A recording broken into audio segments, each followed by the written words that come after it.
하나님 말씀 신명기 15장 7절부터 18절까지입니다. 저하고 한 절씩 교대로 봉독합니다. 신명기 15장 7절부터 18절. 내 하나님 여호와께서 내게 주신 땅 어느 성읍에서든지 가난한 형제가 너와 함께 거주하거든 그 가난한 형제에게 내 마음을 완악하게 하지 말며 내 손을 움켜쥐지 말고 반드시 내 손을 그에게 펴서 그에게 필요한 대로 쓸 것을 넉넉히 구워주라. 삼가 너는 마음에 악한 생각을 품지 말라. 곧 이르기를 일곱째 해 면제년이 가까이 왔다 하고 내 궁핍한 형제를 악한 눈으로 바라보며 아무것도 주지 아니하면 그가 너를 여호와께 호소하리니 그것이 내게 죄가 되리라. 너는 반드시 그에게 줄 것이요 줄 때에는 아끼는 마음을 품지 말 것이니라. 이로 말미암아 내 하나님 여호와께서 내가 하는 모든 일과 내 손이 닿는 모든 일에 내게 복을 주시리라. 땅에는 언제든지 가난한 자가 그치지 아니하겠으므로 내가 내게 명령하여 이르노니 너는 반드시 내 땅 안에 내 형제 중 곤란한 자와 궁핍한 자에게 내 손을 펼지니라. 내 동족 히브리 남자나 히브리 여자가 내게 팔렸다 하자. 만일 6해 동안 너를 섬겼거든 7째 해에 너는 그를 놓아 자유롭게 할 것이요 그를 놓아 자유하게 할 때에는 빈손으로 가게 하지 말고 내 양 무리 중에서와 타작마당에서와 포도주 틀에서 그에게 후히 줄지니 곧 내 하나님 여호와께서 내게 복을 주신 대로 그에게 줄지니라. 너는 애굽 땅에서 종되었던 것과 내 하나님 여호와께서 너를 속량하셨음을 기억하라. 그것으로 말미암아 내가 오늘 이같이 내게 명령하노라. 종이 만일 너와 내 집을 사랑함으로 너와 동거하기를 좋게 여겨 내게 향하여 내가 주인을 떠나지 아니하겠노라 하거든 송곳을 가져다가 그의 귀를 문에 대고 뚫으라. 그리하면 그가 영구히 내 종이 되리라. 내 여종에게도 그같이 할지니라. 그가 6해 동안에 품꾼의 삭세 배나 받을 만큼 너를 섬겼은즉 너는 그를 놓아 자유하게 하기를 어렵게 여기지 말라. 그리하면 내 하나님 여호와께서 내 범사에 내게 복을 주시리라. 아멘. 우리 어디서 예배를 드리든 오늘 하나님이 우리 예배 받으시고 우리에게 주실 은혜와 축복을 준비하셨다가 우리에게 풍성하게 주실 줄로 믿습니다. 예전에 실제로 있었던 얘기를 제가 한번 소개한 적이 있는데 한 목사님 부부가 있었는데 결혼했는데 7년 동안 아이가 없어요. 그래서 간절히 기도했어요. 그랬더니 하나님이 아이를 주셔서 사모님이 임신을 했어요. 너무너무 기뻤죠. 그런데 얼마 가지 않아서 몇 달 가지 않아서 문제가 생겼어요. 이 사모님에게 큰 병이 대수술을 해야 돼. 그렇지 않으면 죽어요. 전신 마취를 하고. 그럼 이제 전신 마취를 하면 아이를 잃을 수밖에 없어요. 의사들이 그럽니다. 그냥 두면 수술 안 하면 사모님도 죽습니다. 산모가 죽으면 아이도 당연히 죽지 않습니까? 산모라도 살려야 됩니다. 전신 마취해가지고. 도저히 받아들일 수가 없는 거예요. 이 아이 그저 하나님 주셨을 때부터 늘 같이 찬송하고 기도하고 집안 식구 3명인 것처럼 늘 대화 나누고 그랬는데 이 아이를 지운다는 게 죽인다는 게 말이 안 되는 거예요. 그렇다고 또 이 아이를 살리기 위해서 수술을 안 받으면 둘 다 죽는 거고. 다른 병원을 가봤어요. 여러 군데를 다 똑같아요. 아이는 또 가질 수 있으니까 산모를 살려야 된다. 수술해야 된다. 그런데도 용납이 안 되는 거예요. 그러다가 이 사모님이 결단을 했어요. 말도 안 되는 결심을 했어요. 그리고 목사님한테 여러 번 설득의 허락을 받았어요. 뭐냐? 마취 안 하고 수술을 하기로. 배를 크게 가르고 그래야 되는데 마취를 안 하겠대. 그러면 아이를 잃지 않으니까. 친구 의사를 찾아가가지고 자초지종을 설명했는데 친구 의사가 펄쩍펄쩍 뛰면서 나는 못한다. 그러다 진짜 죽는다. 어떻게 그 대수술을 마취를 안 하고 그러냐. 근데 이들이 울면서 사정했어요. 울면서. 그래서 마지못해 동의해가지고 이제 수술했어요. 양손, 발을 침대에 꼭꼭 묶고요. 몇 시간 동안 이 사모님은요, 기절했다 깨났다, 그 어마어마한 고통 소리 지르다가 기절했다 깨났다, 밖에서 목사님은 피눈물을 흘리며 기도하고, 그렇게 몇 시간 만에 수술을 마쳤어요. 그리고 아이가 살았어요. 그리고 몇 달 후에 아이가 태어났어요. 아이가 태어나는 날 이 목사님이 눈물의 편지를 썼어요. 아이에게. 그 아이 이름이 영빈이에요. 영빈. 사랑하는 영빈아, 네가 이 땅에 태어나기 위해서 네 엄마가 얼마나 큰 고통을 겪었는지 아느냐? 잠깐 이 땅에 있어야 할 생명을 위해 너희 엄마는 지옥보다 더 큰 고통을 겪었다. 그런데 영빈아, 너에게 영원한 생명을 주기 위해 생명의 근원이신 예수님이 십자가에서 너를 위해 피 흘리시고 그 엄청난 고통을 당하고 죽음을 맛보셨다는 사실을 잊지 말아라. 영빈아, 네가 평생 살아가는 동안 너를 위해서 무엇이든지 희생할 수 있는 네 엄마와 예수님의 사랑이 있다는 것을 잊지 말고 언제나 예수님의 영광을 위하여 그 사랑에 보답하는 삶을 살아라. 이렇게 편지를 썼어요. 눈물로. 여러분 생각해 보세요. 이 엄마와 이 아빠가 영빈이를 바라보는 눈과 마음이 어떻겠어요? 이건 기가 막힌 아들이에요. 기가 막힌 아들. 설령 좀 속 좀 썩이고 말 안 들어도 여전히 기가 막힌 아들이에요. 눈이 이글이글 아마 탈 거예요. 그 목숨을 걸고 그 어마어마한 고통을 몇 시간 참아내면서. 여러분, 성경은요, 하나님이 우리를 보는 눈이 그렇다는 거예요. 하나님이 저와 여러분을, 우리가 죄도 많고 허물도 많고 하나님 앞에 뭔가 드린 것도 없고 자격도 없는 것 같지만, 그러나 예수님을, 하나밖에 없는 독생자를 이 땅에 보내서 우리 죄를 다 뒤집어 쓰고 우리를 살리려고 그 십자가에서 그 뼈가 부스러지는 어마어마한 고통을 다 겪으시고, 그리고 마지막 피 한 방울, 물 한 방울까지 다 쏟으시고 우리를 그래서 하나님이 얻으신 거란 말이에요. 그래서 하나님은, 여러분, 우리가 부르는 찬송에도 하나님 사랑의 눈으로 너를 어느 때나 바라보시며 너의 작은 신음에도 응답하시는, 또 스바냐 3장 그가 너로 인하여 기쁨을 이기지 못하며, 여러분 영빈이 엄마가 영빈이를 볼 때마다요 기쁨을 이기지 못하지요. 그리고 너를 잠잠히 사랑하시며 즐거이 부르며 기뻐하시리라. 여러분, 하나님이 저와 여러분을, 쇳덩어리인 우리를 바라보는 눈이 그렇습니다. 아멘. 우리가 설령 실수하고 잘못하고 죄를 졌어도 하나님이 우리를 바라보시는 눈은 똑같아. 그래서 하나님 앞에 나아만 오면 우리를 용서하시고 우리를 사랑하시고 우리에게 은혜를 주시는 하나님인 줄로 믿습니다. 여러분, 그래서 성경은, 특히 오늘 모세는, 신명기 계속 하는 말이, 그래서 하나님을 사랑해라. 하나님을, 그 사랑을 기억해라. 그리고 하나님을 경외하고 하나님 말씀대로 순종해라. 그렇게 안 하면 벌 받을까봐, 죽을까봐, 지옥 갈까봐가 아니고, 그게 아니고, 너를 전부를 주어서 사랑한, 너를 그렇게 사랑한 그 하나님이기 때문에 너도 당연히 그렇게 하나님을 사랑하는 게 옳다. 하나님을 언제나 기억해라. 잊어버리지 마라. 그리고 그 하나님 말씀대로 순종해라. 첫 번째다. 하나님이 언제나 너 인생의 첫 번째다. 여러분, 성경이 계속 하는 말씀이에요. 하나님을 사랑하십시오. 아멘. 그 하나님의 사랑을, 은혜를 기억하십시오. 그래서 그 하나님을 사랑해서 말씀대로 순종하십시오. 그게 첫 번째가 되기를 바랍니다.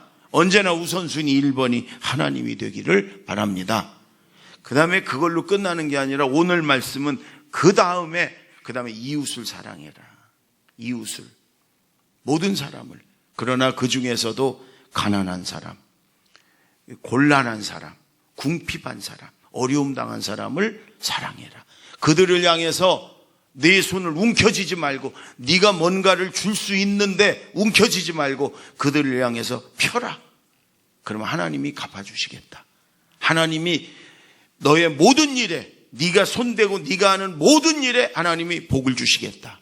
아멘. 여러분 잠언서에 보면은요, 우리가 어려운 사람들, 나한테 갚을 것이 없는 사람들에게 이렇게 불쌍히 여기고 도와주면 하나님을 꾸어드리는 거라.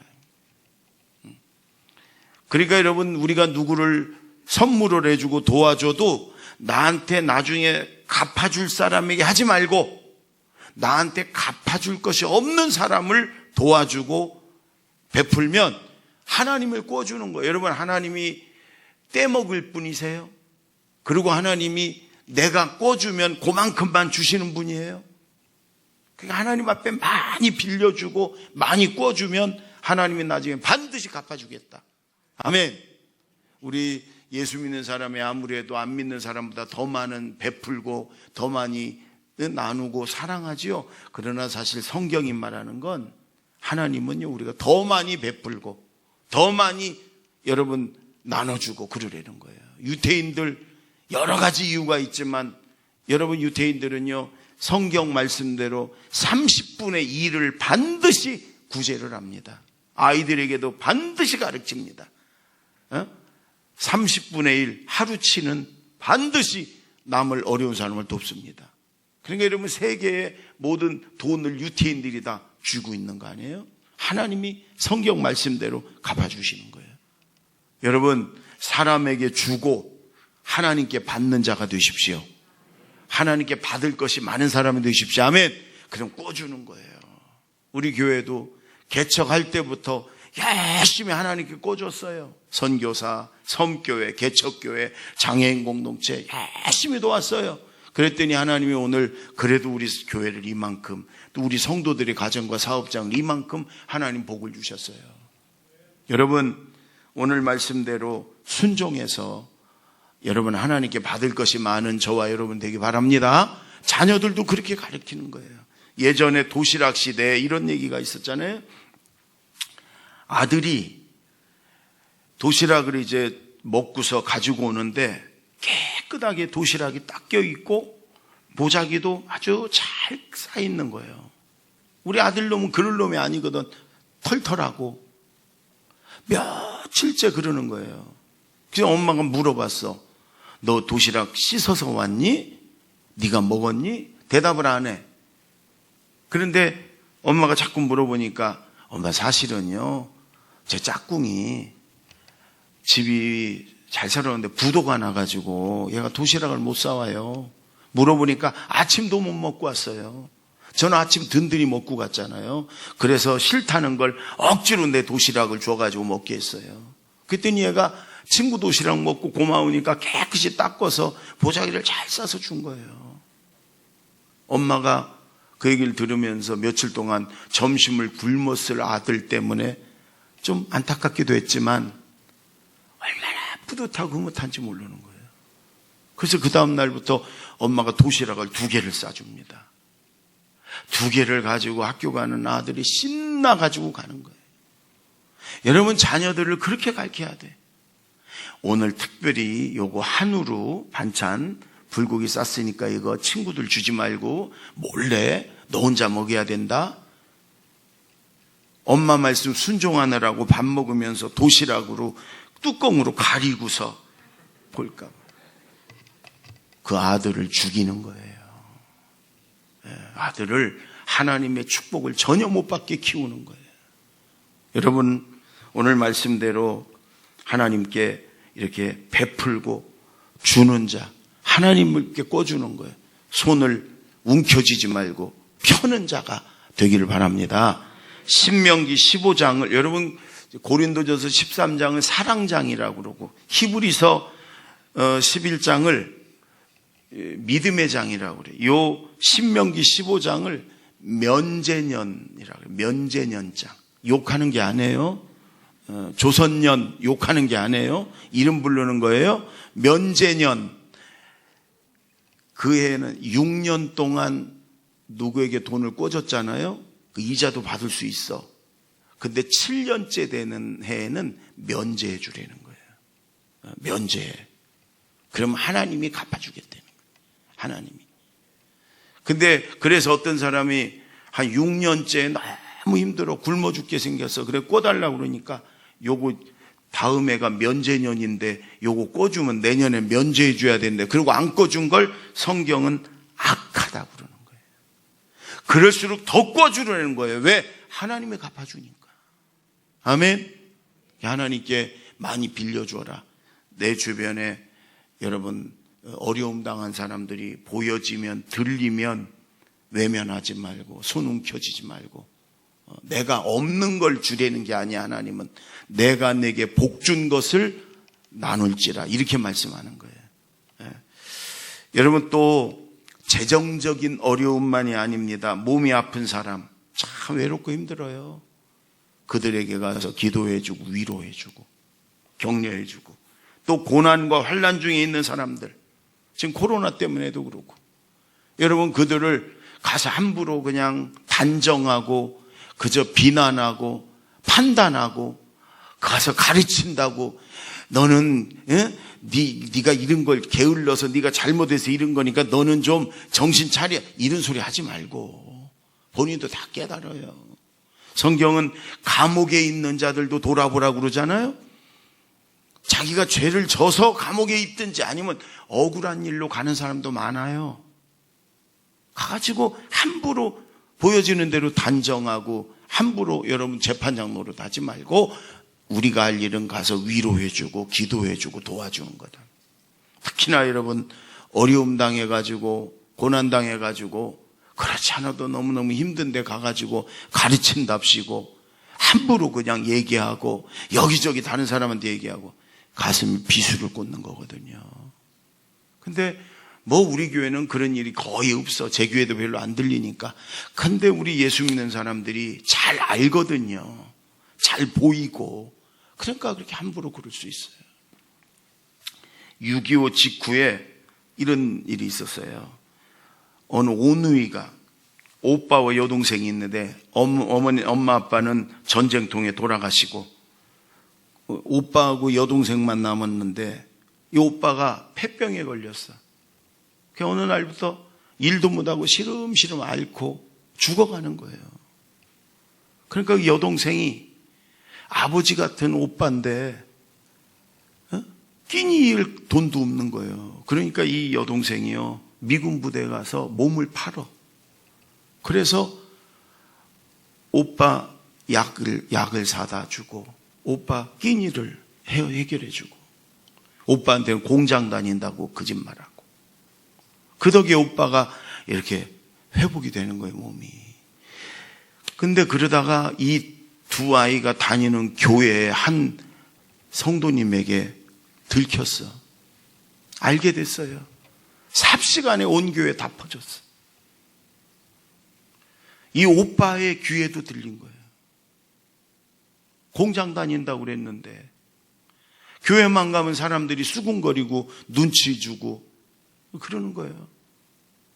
그러다가 교회도 못 가고 이 오빠가 너무 고통받는 내가 내 병 치료하자고 내 여동생을 저렇게 너무너무 괴로워가지고 약을 먹고 죽었어요.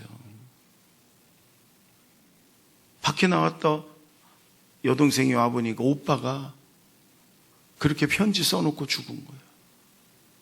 그러니까 오빠를 위해서 자기 생명보다 더 귀한 것을 버리면서 오빠를 그랬는데 오빠가 죽으니까 내가 삶은 뭐하냐. 그래서 거기서 같이 오빠 옆에서 죽었어요. 약을 먹고.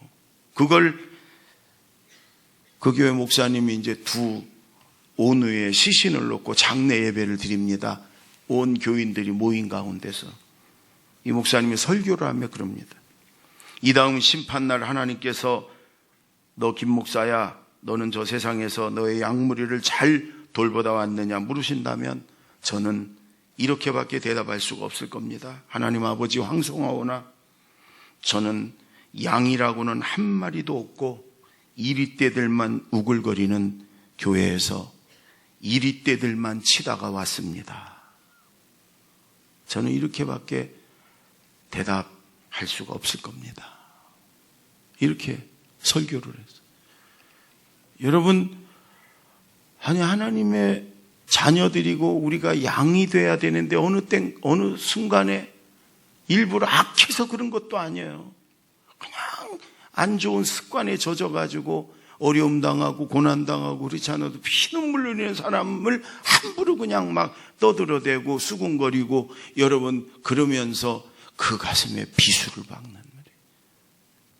생명만이 아니라 영혼까지 죽이는 그런 일들을 우리가 스스럼 없이 하면서도 그게 얼마나 엄청난 죄인지도 모르고 그런 사람들이 적지 않아요. 여러분, 무조건 어려움을 당한 사람은 그 사람이 잘못해서 그러든 죄가 있어서 그러든 뭐를 하든지 하나님은 네가 가서 재판장 노릇하고 나팔 불지 말고 수군거리지 말고 무조건 가서 위로해주고 도와주고 기도해주고 격려해줘라. 네가 할 일은 그거단 말이에요. 그러면 하나님이 갚아주시겠다. 하나님이. 여러분 지금 코로나 때문에 돌아보면 어려움 당한 사람 많습니다. 교회도 그렇습니다. 이 추석 명절이 여러분 즐거운 기쁨의 명절이 아니라 정말 눈물의 명절이 되는 사람도 많을 겁니다. 여러분 그런 분들을 내 손에 있는 거 가지고 꼬다가 주려는 거 아니에요. 내 손에 있는 걸 움켜쥐고 숨기지 말고 펴라. 그리고 도와줘라. 하나님이 지금 말씀하시는 거예요. 그건 없어지는 게 아니다. 하나님을 구워주는 거다. 하나님이 반드시 내 모든 것에 내 손을 닿는 모든 일에 복을 주시겠다. 이렇게 말씀하세요. 아멘. 사람에게 주고 하나님께 받으십시오. 아멘. 하나님께 받을 자가 많은 저와 여러분이 되기를 바랍니다. 아멘. 12절부터 14절까지 3절을 우리 다 같이 읽습니다. 시작. 내 동족 히브리 남자나 히브리 여자가 내게 팔렸다 하자. 만일 6해 동안 너를 섬겼거든 7째 해에 너는 그를 놓아 자유롭게 할 것이요. 그를 놓아 자유하게 할 때에는 빈손으로 가게 하지 말고 내 양 무리 중에서와 타작 마당에서와 포도주 틀에서 그에게 후히 줄지니 곧 내 하나님 여호와께서 내게 복을 주신 대로 그에게 줄지니라. 여러분 당시에는 구약 시대에는 종이 있었잖아요. 종. 그래서 종을 사와요. 6년 동안 종이 열심히 이제 일을 한단 말이에요. 7년째 되면 해방시켜줘라. 자유하게 놔줘라. 근데 그냥 놔주지 말고 양무리 중에 넉넉하게 떼서 또 타작마당에 쌀도 몇 가마, 포도주 틀에 포도주도 좀 넉넉하게 이렇게 주라는 거예요. 그러면 하나님이 네 범사에 복을 주겠다. 그것도 하나님을 꿔주는 거고 하나님이 갚아주겠다는 거예요. 아멘. 이런 거예요. 아무개야, 네가 우리 집에 온 지도 벌써 6년이 지났구나. 이제 너는 자유다. 내가 양 몇 마리와 돈을 넉넉히 좀 줄 테니까 이제 내가 가서 살고 싶은 곳에 가서 마음껏 자유롭게 살아라. 그럼 종이, 주인님 무엇 때문에 저를 이렇게 후하게 대해 주십니까? 그동안 주인님 덕에 먹고 산 것만 해도 너무 감사한데요. 그럴 때 내가 너를 자유하게 하고 후대하는 것은 이전에 하나님께서 나를 종되었을 때 자유케 하고 나를 후히 대접했기 때문이다. 이 모든 것이 하나님의 은혜란다. 그러고 그렇게 해주려는 거예요. 그럼 하나님이 갚아주겠다는 거예요. 지금은 종은 없지만 여러분 우리 직장에 나보다 윗사람도 있지만 나보다 아랫사람들, 또 우리 사업장에 있는 사람들, 또 이렇게 일가 친척 중에 하여간 내게 영향력이 내가 끼칠 수 있는 사람들, 이런 사람들에게 선대하고 후하게 대해줘라. 더군다나 헤어질 때 그들을 후하게 대접해서 보내면 여러분 하나님이 갚아주겠다는 거예요. 하나님이. 근데 우리가 자꾸 계산적으로 인색하고 헤어질 때 또 너무 섭섭하게 여러분 그런단 말이에요. 당장에 눈앞의 것만 보고 그러지 말라는 거예요. 내가 그들에게 후대하고 베푸는 게 손해보는 게 아니다. 없어지는 게 아니다. 하나님이 갚아주시는 거다. 아멘. 그래서 아끼지 말고 손을 펴서 도와줘라. 여러분 그래서 하나님께 받을 것이 많은 저와 여러분이 되길 바랍니다. 근데 이 종이 이 주인이 너무 좋고 이 집이 너무 좋아. 그래서 주인님 저는 안 나가겠습니다. 있게 해주세요. 그러면 데리고 가서 담에다가 귀를 대고 송곳으로 귀를 뚫어라. 그래서 영원히 너희 종으로 삼아라. 여러분 그거를 자원의 종, 사랑의 종. 그래서 그때부터는 종이 아니야. 식구. 그런 종들이 많았어요. 저는 우리 교회에서 우리 부목사님들을 이제 한 몇 년 있으면 이렇게 분립해서 개척을 해주잖아요. 여기서 나온 거예요, 다. 근데 이번에 깨달았어요. 6년하고 7년째 보내야 되겠다. 그래서 사람도 12가정 떼어주고 교회도 꾸며줘도 돈도 이렇게 주고 또 100명 될 때까지 우리가 또 이렇게 후원도 하고 그러거든요. 근데 이제 7년이 넘은 친구들이 있어요. 6년이 넘은 친구들 더 좀 있겠다. 그러면 이제 오늘 제가 송곳 가지고 저 벼란박에다 귀 대고 좀 뚜룩 가지고 이따 얘 밥 먹고 뚫어 귀걸이 하나씩 이렇게 채울까. 사랑의 종 그래가지고.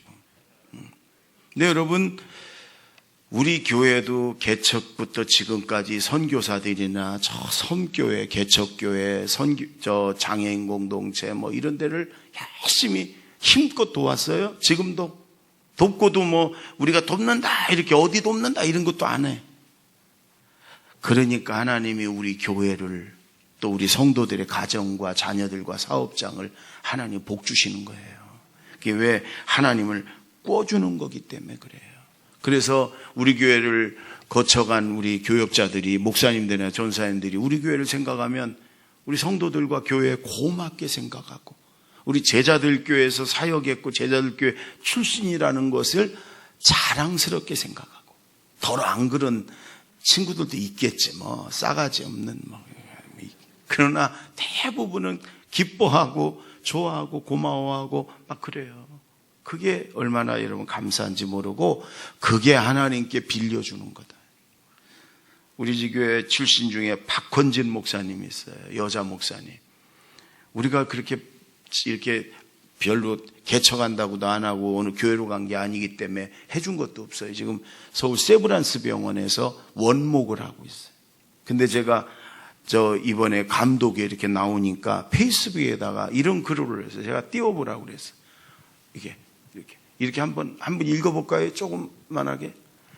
시작. 목회가 무엇인지 모르던 저에게 영혼을 사랑하고 구원하는 섬김의 목회가 무엇인지 가르쳐 주신 김동현 목사님께서 이번에 남부연의 감독 후보가 되셨습니다. 저로서는 그 고단한 길을 왜 가시려 하는지 다 알 수 없지만 확신하기는 목사님의 그 출발이 영혼 사랑, 교회 사랑이었을 것이고 영상에서 말씀하시는 공약들은 그동안 목사님께서 살아오시면서 많이 고민하시며 기도하셨던 내용임을 알기에 더욱 응원하며 기도합니다. 저는 아직 선거 자격은 없지만 제가 존경하고 사랑하는 김동현 목사님이 남부연의 감독으로 출마하신 영상 공유합니다. 김동현 목사님 화이팅!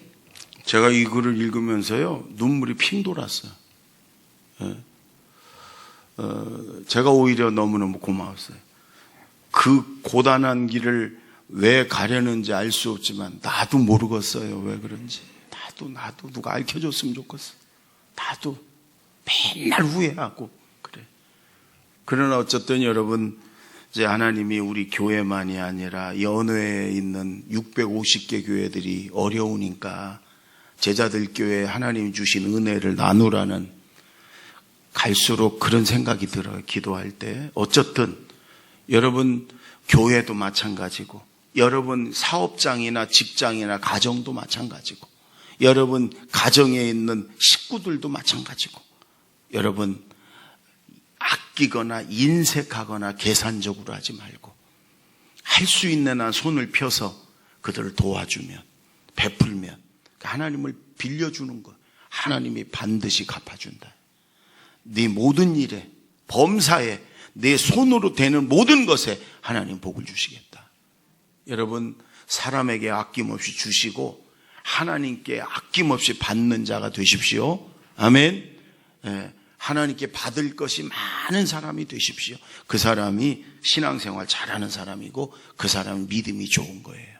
그러나 첫째는 언제나 예수님을 주시고 나를 살리신 하나님이 첫 번째고, 하나님 사랑, 하나님 은혜, 기억, 하나님 말씀 순종이 첫 번째고, 그 다음에 어려움 당한 사람, 뭔가 부족한 사람, 여러분 움켜쥐지 말고 손을 펴시고, 함께 했던 사람 헤어질 때 더 후대하시고, 그러면 하나님이 여러분 반드시 갚아줄 줄로 믿습니다. 기도하겠습니다.